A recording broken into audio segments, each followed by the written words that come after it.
Executive Order Number 209. The Family Code of the Philippines. Title 4. Property Relations between Husband and Wife. Chapter 7.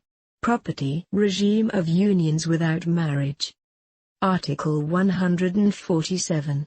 When a man and a woman who are capacitated to marry each other, live exclusively with each other as husband and wife without the benefit of marriage or under a void marriage, their wages and salaries shall be owned by them in equal shares, and the property acquired by both of them through their work or industry shall be governed by the rules on co-ownership.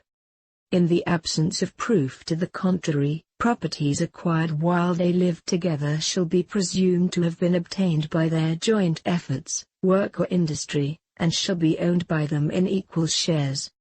For purposes of this article, a party who did not participate in the acquisition by the other party of any property shall be deemed to have contributed jointly in the acquisition thereof if the former's efforts consisted in the care and maintenance of the family and of the household.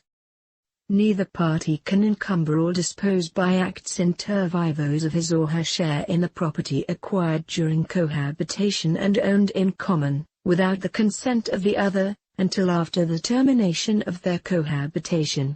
When only one of the parties to avoid marriage is in good faith, the share of the party in bad faith in the co-ownership shall be forfeited in favor of their common children.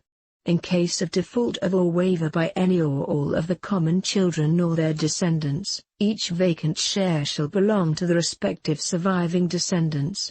In the absence of descendants, such share shall belong to the innocent party. In all cases, the forfeiture shall take place upon termination of the cohabitation. 144a. Article 148. In cases of cohabitation not falling under the preceding article, only the properties acquired by both of the parties through their actual joint contribution of money, property, or industry shall be owned by them in common in proportion to their respective contributions. In the absence of proof to the contrary, their contributions and corresponding shares are presumed to be equal.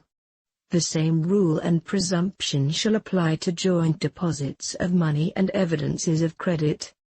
If one of the parties is validly married to another, his or her share in the co-ownership shall accrue to the absolute community or conjugal partnership existing in such valid marriage.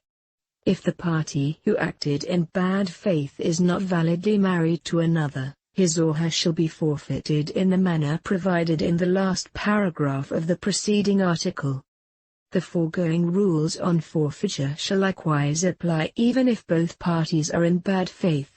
144a. For more real estate topics, please subscribe to our YouTube channel.